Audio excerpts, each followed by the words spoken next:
Da Vinci was born in a farmhouse outside the village of Anciano in Tuscany, Italy, about 18 miles west of Florence, on April 15, 1452.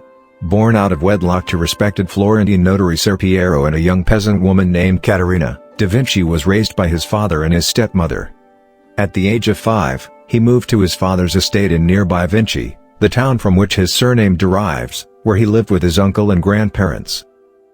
Young Da Vinci received little formal education beyond basic reading, writing and mathematics instruction, but his artistic talents were evident from an early age. Around the age of 14, Da Vinci began a lengthy apprenticeship with the noted artist Andrea del Verrocchio in Florence. He learned a wide breadth of technical skills including metalworking, leather arts, carpentry, drawing, painting and sculpting. His earliest known dated work, a pen and ink drawing of a landscape in the Arno Valley, was sketched in 1473. At the age of 20, Da Vinci qualified for membership as a master artist in Florence's Guild of St. Luke and established his own workshop. However, he continued to collaborate with Del Verrocchio for an additional 5 years. It is thought that Del Verrocchio completed his baptism of Christ around 1475 with the help of his student, who painted part of the background in the young angel holding the robe of Jesus. According to Lives of the Most Excellent Painters, Sculptors, and Architects, written around 1550 by artist Giorgio Vasari, Del Verrocchio was so humbled by the superior talent of his pupil that he never picked up a paintbrush again. Most scholars, however, dismissed Vasari's account as apocryphal. In 1478, after leaving Del Verrocchio's studio, Da Vinci received his first independent commission for an altarpiece to reside in a chapel inside Florence's Palazzo Vecchio. In 1478, after leaving Del Verrocchio's studio, Da Vinci received his first independent commission for an altarpiece to reside in a chapel inside Florence's Palazzo Vecchio. Although Da Vinci is known for his artistic abilities, fewer than 24 paintings attributed to him exist. One reason is that his interests were so varied that he wasn't a prolific painter. Da Vinci's most famous works include the Vitruvian Man, The Last Supper and the Mona Lisa. Although not a finished work of art, or ever intended to be, Leonardo's pen and ink on paper sketch known as the Vitruvian Man has become so famous that it is one of the images most associated with his name. It was drawn circa 1492 CE and is now in the Accademia Gallery in Venice. The name of the work derives from Vitruvius, circa 90 to circa 20 BCE, the Roman architect who famously wrote De Architectura, on architecture, an influential treatise which combines the history of ancient architecture and engineering with the author's personal experience and advice on the subject. Vitruvius' work was popular during the Renaissance when artists were re-examining the classical world for ideas and inspiration. In one particular passage, Vitruvius recommends that correct architectural proportions should be derived from a study of the proportions of the human body. The passage describes a human body within a circle and a square. Several Renaissance artists and architects, attracted by the idea that there was some mysterious and perhaps even divine relationship between mathematics, the human body, and beauty, attempted to draw what Vitruvius had only described in words. Leonardo's Vitruvian Man is one such attempt. The man's navel is the center of the circle and his fingertips and feet touch its circumference. A second male figure, superimposed on the other, is set within a square. The sketch is perhaps a metaphor for humanity's position at the center of an ordered universe, and as such it has become a defining symbol of the Renaissance and the ongoing inquiry into the exact relation between religion, science, and art. Around 1495, Ludovico Sforza, then the Duke of Milan, commissioned Da Vinci to paint the Last Supper on the back wall of the dining hall inside the monastery of Milan's Santa Maria del Grazie. The masterpiece, which took approximately 3 years to complete, captures the drama of the moment when Jesus informs the 12 apostles gathered for Passover dinner that one of them would soon betray him. The range of facial expressions and the body language of the figures around the table bring the masterful composition to life. The decision by Da Vinci to paint with tempera and oil on dried plaster instead of painting a fresco on fresh plaster led to the quick deterioration and flaking of the Last Supper. Although an improper restoration caused further damage to the mural, it has now been stabilized using modern conservation techniques. In 1503, Da Vinci started working on what would become his most well-known painting, and arguably the most famous painting in the world, the Mona Lisa. The privately commissioned work is characterized by the enigmatic smile of the woman in the half-portrait, which derives from Da Vinci's sfumato technique. Adding to the allure of the Mona Lisa is the mystery surrounding the identity of the subject. Princess Isabella of Naples, an unnamed courtesan and Da Vinci's own mother have all been put forth as potential sitters for the masterpiece. It has even been speculated that the subject wasn't a female at all but Da Vinci's longtime apprentice Salai dressed in women's clothing. Based on accounts from an early biographer, however, the Mona Lisa is a picture of Lisa del Giocondo, the wife of a wealthy Florentine silk merchant. The painting's original Italian name, La Gioconda, supports the theory, but it's far from certain. Some art historians believe the merchant commissioned the portrait to celebrate the pending birth of the couple's next child, which means the subject could have been pregnant at the time of the painting. If the Giocondo family did indeed commission the painting, they never received it.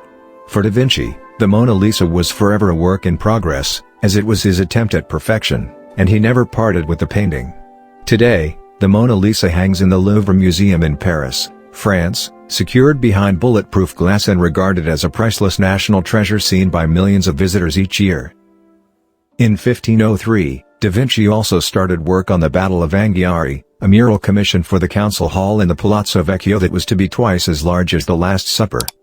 He abandoned the Battle of Angari project after 2 years when the mural began to deteriorate before he had a chance to finish it. In 1482, Florentine ruler Lorenzo de' Medici commissioned Da Vinci to create a silver lyre and bring it as a peace gesture to Ludovico Sforza.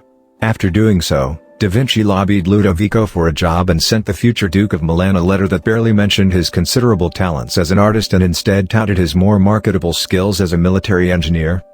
Using his inventive mind, Da Vinci sketched war machines such as a war chariot with side blades mounted on the sides, an armored tank propelled by 2 men cranking a shaft and even an enormous crossbow that required a small army of men to operate. The letter worked, and Ludovico brought Da Vinci to Milan for a tenure that would last 17 years. During his time in Milan, Da Vinci was commissioned to work on numerous artistic projects as well, including The Last Supper. Da Vinci's ability to be employed by the Sforza clan as an architecture and military engineering advisor as well as a painter and sculptor spoke to Da Vinci's keen intellect and curiosity about a wide variety of subjects. Always a man ahead of his time, Da Vinci appeared to prophesy the future with his sketches of devices that resemble a modern-day bicycle and a type of helicopter.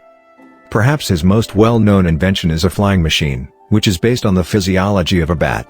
These and other explorations into the mechanics of flight are found in Da Vinci's Codex on the Flight of Birds, a study of avian aeronautics, which he began in 1505. Like many leaders of Renaissance humanism, Da Vinci did not see a divide between science and art. He viewed the two as intertwined disciplines rather than separate ones. He believed studying science made him a better artist. In 1502 and 1503, Da Vinci also briefly worked in Florence as a military engineer for Cesare Borgia, the illegitimate son of Pope Alexander VI and commander of the Papal Army. He traveled outside of Florence to survey military construction projects and sketch city plans and topographical maps. He designed plans, possibly with noted diplomat Niccolò Machiavelli, to divert the Arno River away from rival Pisa in order to deny its wartime enemy access to the sea. Da Vinci thought sight was humankind's most important sense and eyes the most important organ, and he stressed the importance of saper vedere, or knowing how to see. He believed in the accumulation of direct knowledge and facts through observation.